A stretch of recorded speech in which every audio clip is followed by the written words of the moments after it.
Hey everybody, this is Dave Cooper and we are at Modlogiq in New Holland, PA, right? New Holland. I couldn't believe all the Amish and Mennonites on the way out here and the horses. It's really a fabulous place to be. So what are we doing at Modlogiq? Well, not too long ago we did a set with Axis Construction in Long Island, and that was probably one of the most well-run jobs that I've been in on a long time.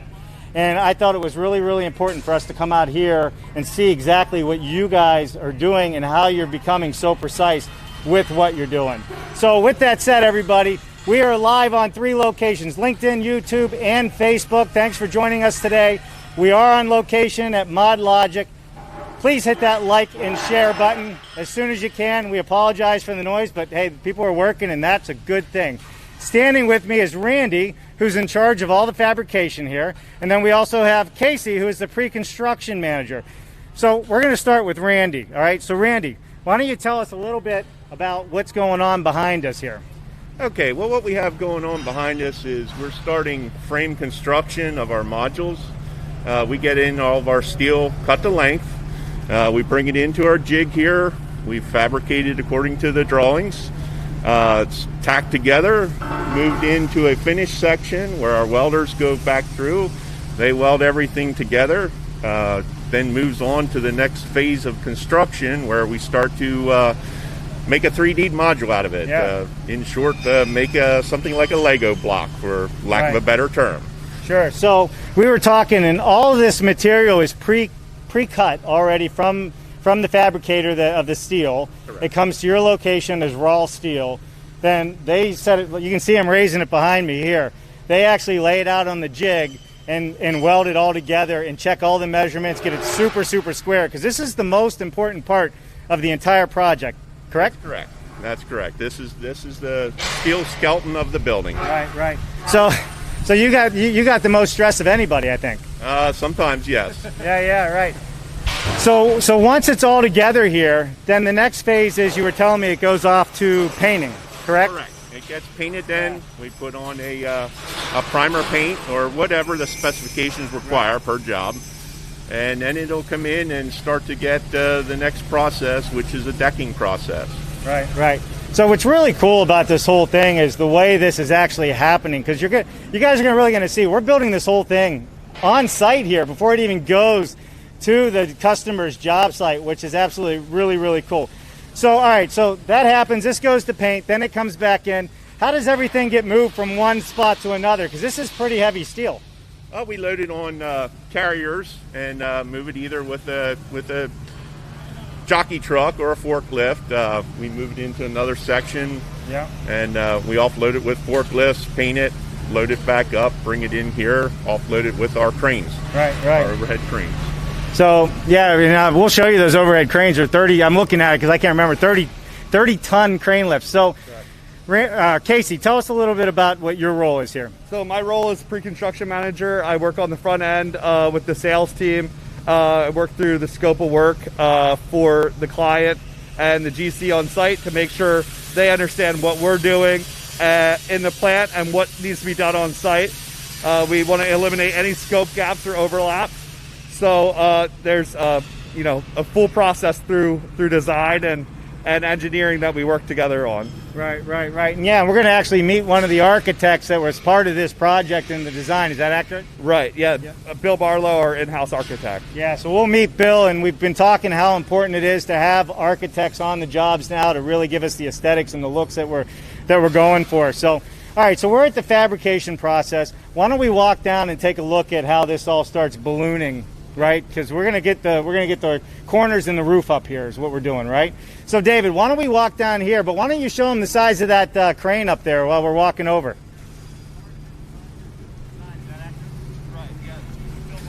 I mean, we got everything here. So we got angle brackets, we got the corner brackets, right? Yep. Lifting lugs. What David's showing you in front of us is one of the carriers. You're seeing actually the corrugated steel for the concrete floors that'll be poured. Right? Galvanized, I'm assuming? That's correct. Yep. Good. And then we also have some of the carriers here. So in front of us, as we're walking, you guys can see that these are the painted floor framing systems that came in from when they were welding at the last section we were at. Accurate? That's correct. Floors right. and roof frame. Good, good. Well, let's walk by David here, and we'll come over here. I think I see Bill, the architect, standing up here. So, David, I want to actually show this real quick. Casey, tell us what we have going on here. So this is the roof frame for one unit and the floor frame for the same unit. So these frames will go get set on the mock foundation, the floor frame will, and then we'll take HSS columns and weld them to the floor frame, and then take the roof section and set it on top of those HSS columns to make a 3D structure. Right, right. Right, which is really what we're seeing behind us here. David, can you show that? And why don't we walk up here?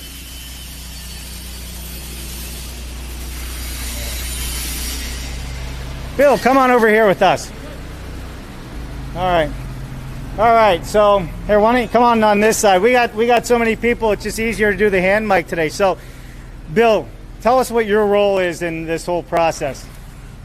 We look at the initial drawings presented to us by the architect, and then we take that initial design and we look at how we can split that up into various modular units. Okay. Fortunately, in this project in particular, the architect took a proactive approach from day one that it would be a modular building, so it makes our job a lot easier. Right. So as we begin the process of creating the modular units, we look at how the steel can be laid out, how it can be generated into individual mod units, and each modular unit is its own structural component. It's a free, alone, standalone structure. Right. Right. So as we lift each individual box up, it basically is its own individual building. And then as those individual buildings come together, they ultimately become the total building. Right. Well, yeah, I mean, that's exactly it. And Casey, you can walk us through a little bit of this. But so those frames are moved over here with the lift above or with a carrier, set on a foundation, right, a cribbing site foundation with the point loads accurate and where everything needs to go. That's correct. And then what we have is actually the framing here, and then we have the roof system on this one, because this is a one-story piece of this building. Is that accurate? That is correct. Yeah, this is a one-story piece of a building that has a one-story section and a two-story section. Right. And that two-story section we're going to show everybody outside in just a minute. So, Bill, I think it's very interesting you said that. One of the big things that we talk about is DFMA, Design for Manufacturer Assembly, architects getting involved in our space and really understanding the modular component of it. That's great. And how important is it, being that you're on the mod side already, to work with somebody up front when they're designing? It's really a part of the educational process. When I came on board to Modlogiq 5 years ago, it was an education to me also.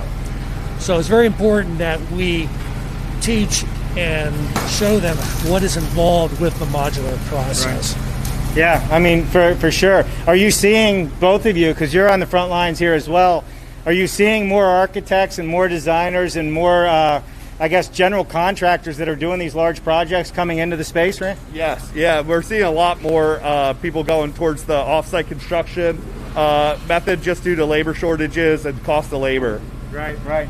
Well, that's really it. And how has labor been for you guys here? We do pretty well with keeping our regular staff, so we're able to support the projects that we have. Yeah. Yeah. Yeah, I love it. I love it. All right, so here's what a lot of people can't see, David. I don't know if you'll be able to show this, but we're already standing on how many inches of concrete? 3 inches of concrete. 3 inches of concrete already poured in place. This whole unit's, you know, in theory, the way it's put together, exactly how it's going to be put together in the field, and then it's going to come apart. But how do you pour concrete and then take it apart? So what we have installed here is we have installed a pour stop. Some of it's metal pour stop, others wood pour stop, and that allows the units to come apart once we are finished constructing them. Yeah, yeah. I mean, I absolutely love it. I mean, you're absolutely right. The greatest thing about this is with traditional modular construction, you can end up with uneven floors and what have you. I mean, this is smooth as I can't say it on camera, but it's smooth. It really is smooth. That's why you see pairs of columns, because this column belongs to this mod unit, this post belongs to that mod unit. Double beams side by side. Right. So like I said, this particular modular unit is its own freestanding, structurally sound component. Right. So So yes, exactly right. So this modular unit right here, everyone, all the way to that end to this end is one unit. You can tell this is the mate line here, right? This is the two adjoining sides. This is how you can tell. And I mean, it's perfectly lined up. And in the way these are structured, this is a school. Is that accurate? That is correct. All right, so this is going to be a school and classrooms, I'm assuming. I mean, look at the size of this. How many square feet is just this section, do you know? I believe about 8,000 square feet. Yeah. 8,000 square feet. Overall project size? 68,000 square feet of modular, 98,000 square foot total building size. Wow, so 68,000 square feet of just the modular units themselves. And this actually being a one-story piece, I don't know if you notice in the profile, the steel is actually sloping. So we can slope the steel to provide drainage for the roof. Got it. So this steel is actually sloping, so you can have the rain runoff go to one direction, whatever is predetermined by the civil and site engineer. Yeah. And this structure, this mod itself, actually butts up to a fire-rated assembly wall to split the 2-story and the 1-story. Okay. This will all be 1 hour fire-sprayed structure on this mod here to separate the two buildings. So it will be. So there will be a firewall separation. Right. Not on the structure, but between the structures. That's correct. Right, okay. And the other thing my department gets involved with is when we create the documents, the construction drawings, we use a building information modeling program, which is all three-dimensional. Also, the architectural firm and the MEP firms also use that same type of BIM modeling program, so we can look at clash detection.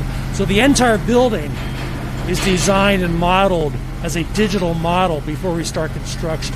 Perfect. So you're using BIM to bring all this together so you can get the accuracy like you did on the Good Samaritan Hospital project. I mean, those MEPs were perfectly lined up. That's correct, yes. Right. How long have you guys been using a 3D modeling BIM software? I'm guessing they were using it when I came on board, so I would say probably a total of 7 years. Yeah, 7 years. So, listen, I think this is absolutely awesome. So, this unit's now going to stay here. Is that right, Casey? And the finished work will begin inside here? That is correct. We'll start framing the walls, doing the exterior sheathing. It turns into essentially a conventional site once the modules are formed and the concrete's poured. Got it. So we'll be able to see a little bit of that outside because they started doing the conventional framing on the interior walls and what have you. But everything's going to happen from this point out. So if we're talking about this structure, I'm sure there has been, there's got to be chaseways, maybe not in the single story, but on the double story. How are we running the mechanicals and how do they get laid out? Above the ceilings, some items are below the floor, but that would be in a crawl space and they'd be connected at the job site. But as we go out there, you'll see various openings from the roof down through the floor. Got it. Again, that's all designed in conjunction and in concert with the engineers. Right. How accurate do you guys find the BIM modeling software to be when it comes down to actually building this on site? It's fantastic. Yeah. I mean, you really couldn't do it well without it because there's so many items that have to work together that they're not conflicting with each other, and we would much rather get those problems solved in the office versus out in the plant. Sure. Well, I actually love it, and I think I'm going to take a look here. Let's see, guys. We have people tuning. Look, we got a lot of people. Hey, we got John Borgiorno tuning in to us today. I always get his name wrong, so I have to say it right every time. Hey, John. We got Daniel Small. Let's get our modular on. John Borgiorno says, where is the incredibly handsome Jim Gabriel? Well, he's hiding back there somewhere. I think he's doing business with somebody, which he should be doing. Jerry McCahey from Integra says, nice work, guys. Anthony Goudet, I had toured the facility with Jim a few weeks ago. Very cool. So you get to see it twice. All right, Jennifer, DFMA is part of the process.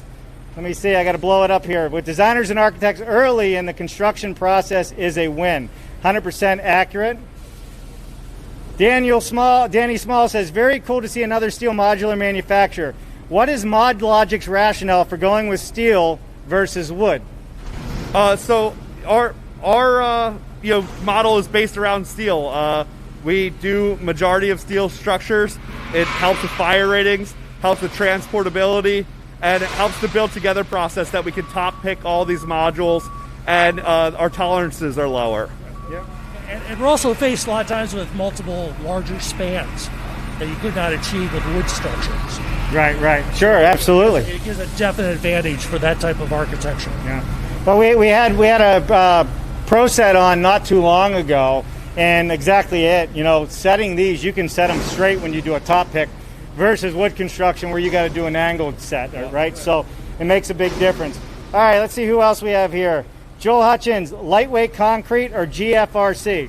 It is regular weight concrete on this project due to it only being a 3-inch slab. Right. Okay. All right, so George Ryman, love this. Thanks for sharing, very much appreciated. Andrew Seeley, brilliant work happening there and super cool. And then Craig Campbell says, hey, Dave. Hey, Craig, good to see you. So listen, everybody, we are live on 3 locations, but we're only doing questions on LinkedIn. It's the software. It's not the same stuff we have in our studio. So if you're on YouTube or Facebook, come over to LinkedIn and join the conversation, or we'll respond to you afterwards. All right, where are we off to? Let's go out to our yard where we build outside if the building's too large to build it inside. Yeah, absolutely. And tell you what, Bill, I mean, it's absolutely amazing. And I want to talk to you further, maybe at the end over here when we come back around, because we need more architects in this industry. We need more people that understand this space. And I think you could shine a little light on that. Okay, my pleasure. I'll do that. Good. All right, let's walk outside.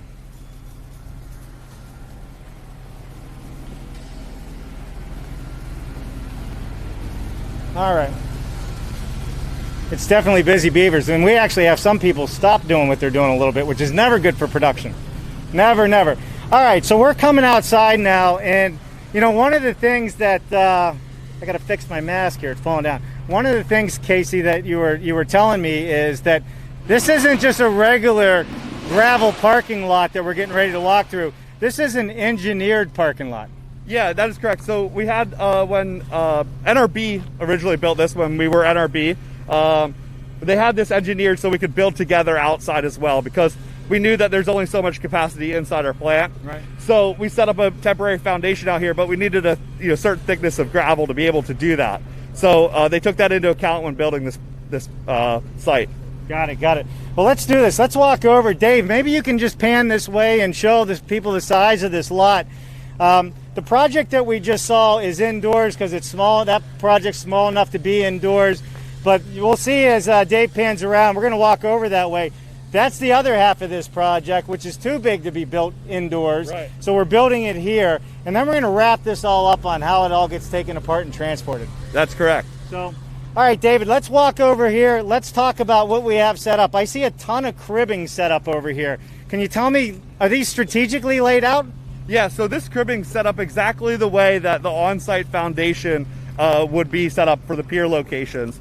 That way the point loads stay the same throughout the whole entire process, on-site and off-site. So that helps with our precision. So that way the loads are transferring through the same spots at all. Through the whole entire process. So I'm just clear on it. So the cribbing is actually laid out in the same exact formation as what the foundation on site is going to be. All the point loads are exactly where they need to be.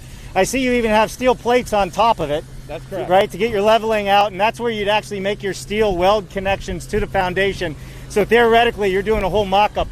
Yes, yeah, we are, and exactly, and we use those steel plates to level the building because, as you saw inside, that concrete pour has to be perfectly level, so it's one monolithic pour. Right, which is really interesting. We'll talk a little bit more about that monolithic pour. Why don't we walk over here, David, where we were talking, so we can get this building in the background. That wind's picking up, so I apologize if people are hearing it in the mic.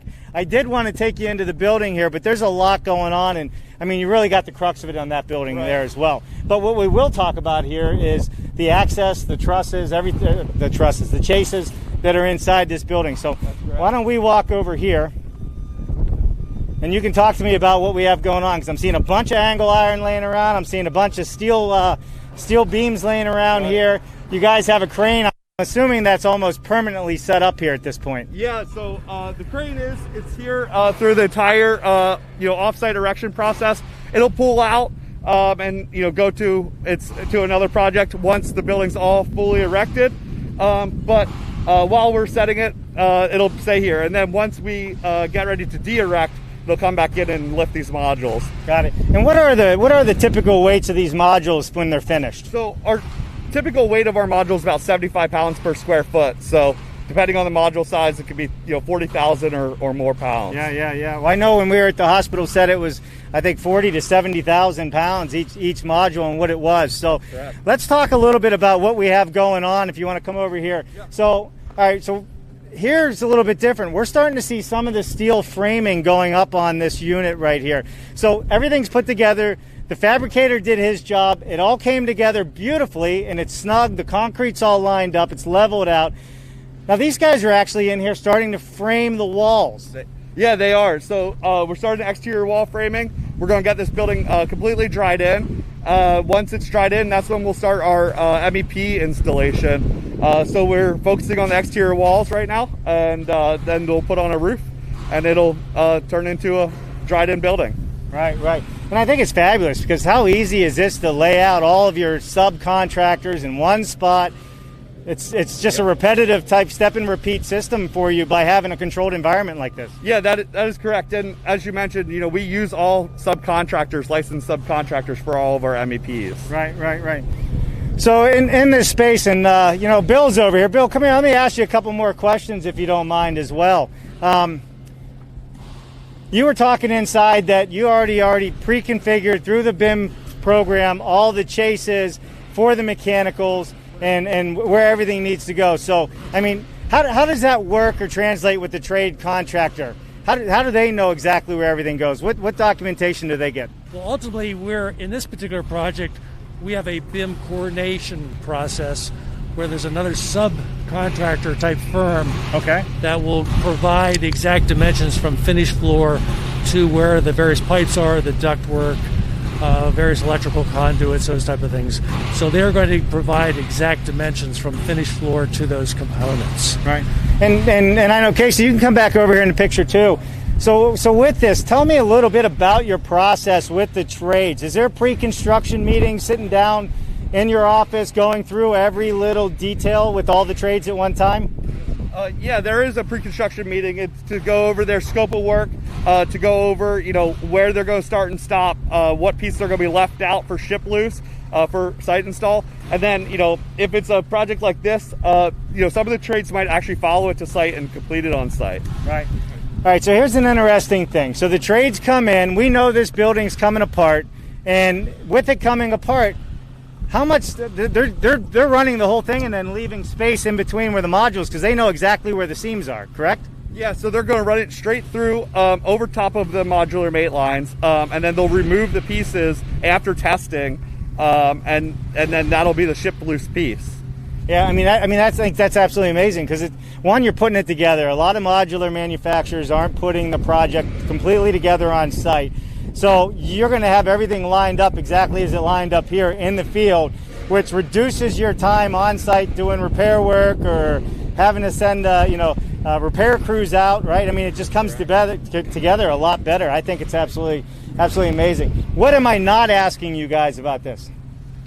Am I doing a pretty good job? Yeah, so I will highlight one thing that's unique about this project. So you'll see in the middle of this building, there's an area that doesn't look like it has a roof section on the first floor.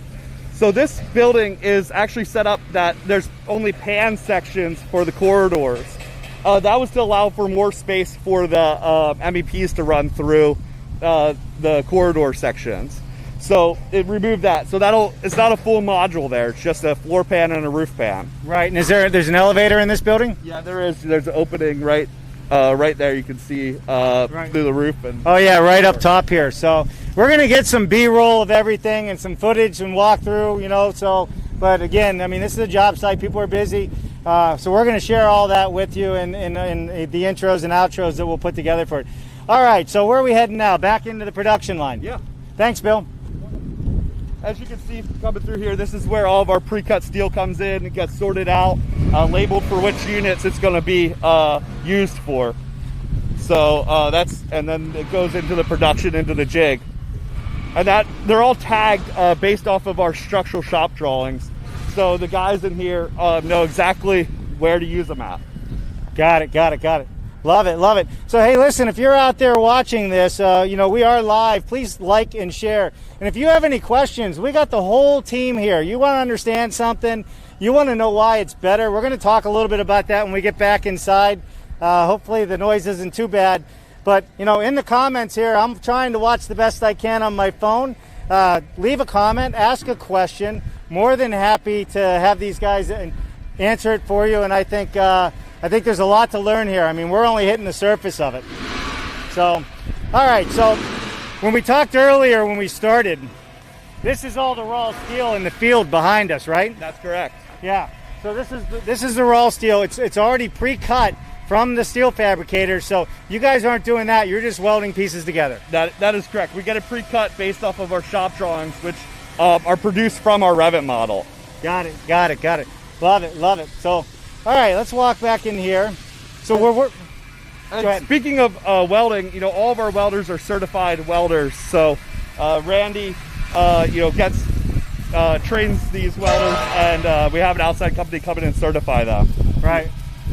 So Randy, and I'm gonna harp on this because I think it's super important. Let's walk over here so we get it in the background. That way we get the picture for you guys. What's super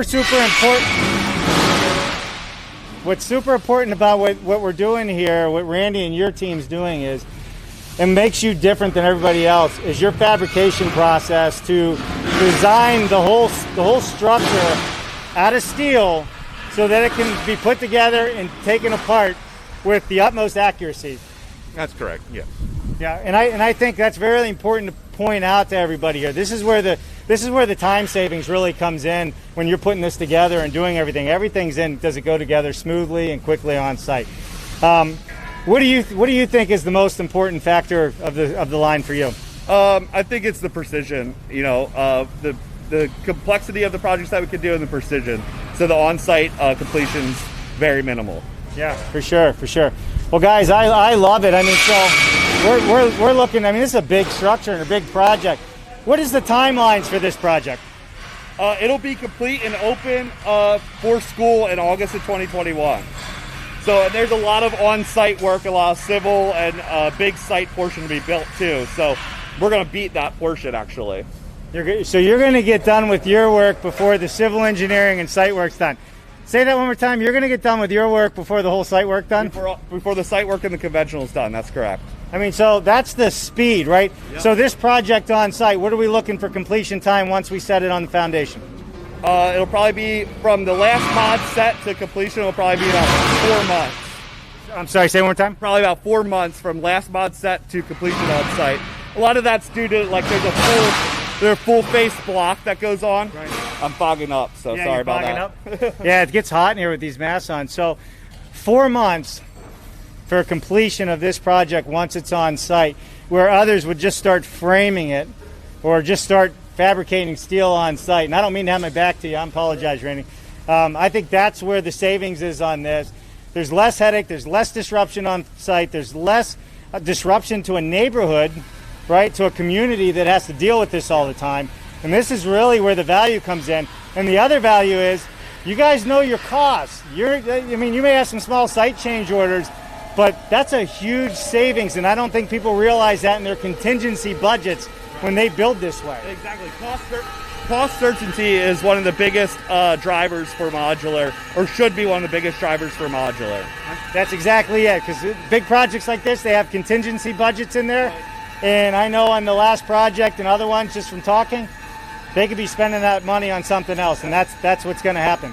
That's correct, yeah. Yeah.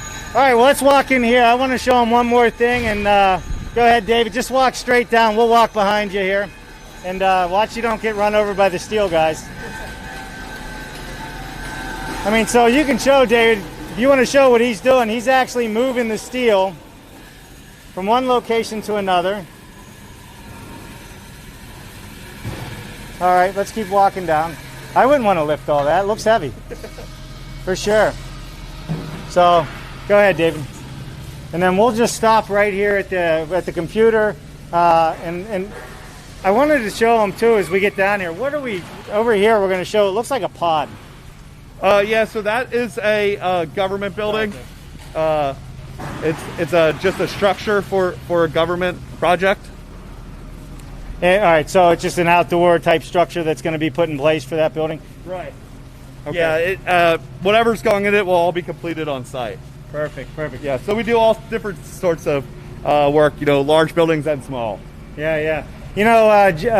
Jim Gabriel is in the background here. John Buongiorno has been giving you a heck on the live feed here, but so come on in here, Jim. Definitely, this guy's awesome. Casey and Randy and all of them. John, Bill. They absolutely amazing crew you have here. Yeah, I mean, this is what makes us unique. Not just what we build, but the team that we have that have more experience than probably anybody in this industry at what we do. That's how we can produce what we produce. Yeah. And I don't think everybody knows, Jim, you've been in this industry like me quite a long time, so you really understand what's considered good. Yeah. I say 25 and holding. It's probably closer to 30, but I like 25 plus. Yeah. Well, I'm 25 negative, so I got you beat there. All right, so let's take a look. We have some other comments coming in here. I may have got to some of these already. Andrew Sealy, brilliant work happening there. Super cool facility. Craig Campbell. Thomas Coronado, very out there. I don't know what that means. Very cool out there. Joe Butler, thank you, Modlogiq, for the tour. Henry Mickelberg, all the way from France. Hey, Henry, is the school really close to your factory, or are you making stuff, inside, dry building it, factory, or are you making stuff inside, dry building it in your car park, then disassembling it? I'm not so sure I understand that. It's not actually that close. How many miles? It's about 2.5 hours away, so probably about 200 miles. Yeah, but we are disassembling it, right? I mean, that's part of our process. Yeah, for sure. So, Henry, so basically what they're doing is, they have their fabrication line where they're actually doing all the framing and doing the balloon structure, and then they're doing their traditional framing on site. Now, this is a commercial, structure made out of solid steel. It's a little bit different process than a wood structure, and Henry, I don't have to tell him that. He knows that loud and clear. So, but absolutely. And then, Casey was telling us, it takes this to about a 4-month process on site. Yeah, this project is unique, and I'm sure you talked about it in terms of the sort of hybrid approach that a portion, 65,000 square foot is being built in our facility here, but the total square footage of the project is about 95,000 square foot. Yeah. So, that's unique as well in terms of the combination of those two construction methods. So what is the timeline on a project like this, from the time you actually get the go fabricating to the time you deliver it on site? Casey probably knows a lot of the schedule. So we started fabricating in the beginning of July, and the last module will ship at the end of March approximately, or set at the end of March. It'll be set at the end of March, right? So you're going to start delivering these in January is what I heard. So, and you're still going to be done before the site work's done. Yeah. And I think that's the key here, because that's a time-consuming part. This is happening simultaneously. So now, and we were talking outside, Jim, the disruption is so much less for the community doing it this way than doing it on site, and that's a big point. Yeah, and this new school is adjacent to another school, so site disruption's really huge to eliminate on this project. Even though it's COVID and maybe not all the kids are in, but there's still different school activities that could be disrupted. Yeah, for sure. All right, let's take a look here. What's our buddy John say? Hold on a second. Daniel Small, we'll get back to John. Daniel Small, what % of completion do they perform in the factory versus on-site finish work? Do they factory apply any exterior finishes, for example? Well, you know what, Dan? One of the things is, if you saw our Modlogiq Access Construction set, the hospital that you guys did in 11 and a half weeks, I'm going to make a parody of me saying that. 11 and a half weeks completion, seeing patients. You guys, I'm going to assume you guys are doing the exterior on this here. No? So we are not doing the exterior on this, just because there's a site-built portion and it's a full block veneer on this. So it's too much weight to support for shipping. Because they are full blocks. So what percentage of on-site work is it versus in the factory here? So that's a unique part about what we do, which you witnessed for the Good Sam project. Our level of completeness is between 80 to 85%, as an industry average, it's probably closer to 60%. Because of our build together process, mechanical, electrical, and plumbing is almost complete. It's complete, tested, and then we disassemble. So, and then with respect to the exterior, his question about exterior, we've done, we can apply various types of exteriors. What we're going to guide the architect or the owner toward is trying to achieve their goal aesthetically with a product that works with our production process. So brick veneers, the Good Sam project had a split face block veneer. So yes, we're known for getting as much done in the factory as possible, but also being able to install that exterior finish on as well. Perfect. Love it. Thank you for the answer. John Buongiorno, finally we get to see the handsome one. Thanks, John. I didn't think you thought of me like that. That's nice of you. Oh, you mean Jim? Oh, okay. All right. Brian White, impressive. All right, Caroline Albano, hey, good to see you. How many people work on a typical project within that timeline? So, John, you want to come in and answer John. the question about how many people we've got on a typical project? Hold on, before you do that, John, why don't you tell us a little bit about what you do here? Hi, my name is John Harple. I'm the plant manager, so I oversee all the operations out in the shop. And that's also coordinating with Casey, the project managers, and all the sub-trades and what needs to be done. Oops, stay right here. Yeah, I'm just coming closer. I don't have to reach across Jim. Oh, he's trying to keep you in the middle. You go over there, Jim. Got it. So that's basically my scope of work. Okay. So what are we looking at as far as how many people are working on this job in the factory? The numbers could change depending on the trades and the scope of work. I mean, for example, Good Sam, we probably average 9 to 10 from each trade. On this one, it's going to be much more. Yep. And as things progress, you'll see more and more people come in just to meet our schedule and our shipping commitments. Yeah, that's important to talk about because you're scaling, right? Good Sam project was around 7,000 square feet roughly. I mean, this is 7 times that, right? Or more. Yeah. So, and I think that's a big point to make. It takes a different level of commitment from people to get a bigger job done, right?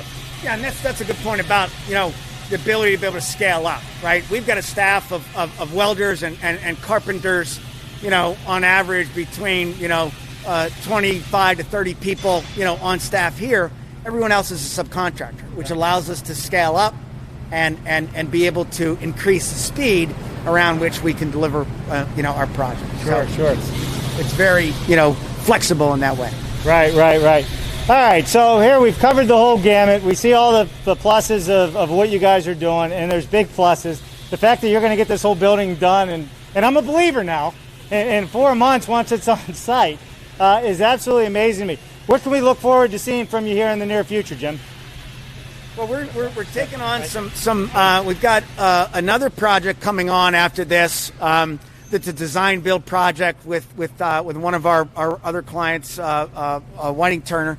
So it's a collaborative design build project, about 10,000 square feet.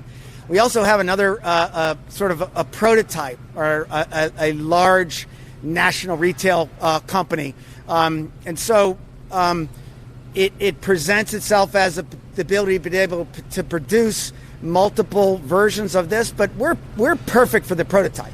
So we often will work with clients on the basis of the ability to be able to build, a specific, for a specific project, multiples, but you got to start somewhere. So our firm is perfect for that prototype. We can design it with our design firm. We can collaborate with their designers. We can then bring that project to life here in our plant, have them walk through it, understand how it's going to be built. And then we can go into a production run of 5 to 10 or more. So we've got some of those projects coming up too.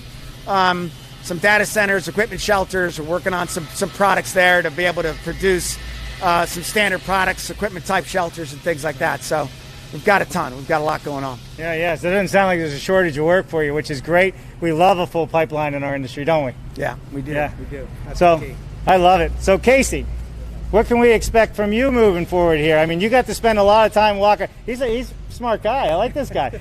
Walking around and, I think it's really important if you kind of just elaborate one more time so everybody understands your role and what you're doing and how important it is, because I think we didn't touch enough on it in the beginning. Yeah, so I'm the pre-construction manager here at Modlogiq. I work front end with the GCs, customers, and with the design teams to help the designers follow through to make a modular friendly building with Bill and our design team, as well as working out the scopes of work and the estimating side of the project to bring it in at budget for the client's budget. So scope of work's huge, as I discussed before. You don't want scope gaps or overlaps, so it's really important to have detailed scopes of work on a modular project due to the two site projects. Yeah, no, I absolutely love it. And so if I translate that to everybody, you're a really important person, because you're really kind of the liaison between a lot of people, making sure that all the details are where they need to be and everybody's pulling their weight. Is that an accurate statement? That is correct. Right. Well, I'd have you on my team in a heartbeat for sure, and that's kind of what you're getting here from Modlogiq, even with Jim Gabriel. I don't care what John says. I knew it was coming. So, all right, everybody, listen, please like and share this. And if you have projects and you really want to work with a great company, honestly, Modlogiq, I've been on a couple of your projects. I'm now getting to see the great staff, and you got to meet quite a few of them. But there's a whole other ton of people here that are working on behalf of customers that we don't get the opportunity to always have on, and hopefully we'll get some interviews with them before we get out of here to share that with you. But I highly recommend you guys. You guys are amazing what you're doing, and I hope I can see the school. I hope I can see the school come together. I'm coming down to watch the school come together. Invited. You've just been invited. I love it. So it's on camera. He invited me. All right, everybody. Listen, I'm Dave Cooper. We are live on 3 locations: LinkedIn, YouTube, and Facebook. I will look and see if there's any last comments, but I think that is what kind of production tracking software system are they using? Sorry, we were going to end it, but like a production tracking software sales guy. Yeah, who would that be? Production tracking software system. What do you guys use? So we are actually looking to implement additional software right now. Currently, we track it just using like standard like Microsoft Project as a as our scheduling application. So that's what we currently use.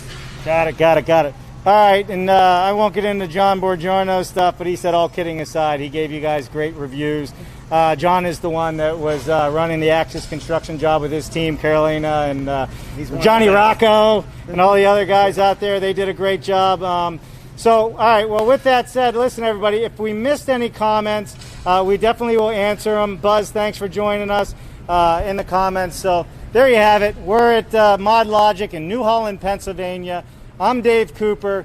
We'll see you tomorrow at 1 o'clock. Thanks, everybody. Thanks, everybody that's behind the scenes there. Dave. You guys have a great day. David, take us away. See ya.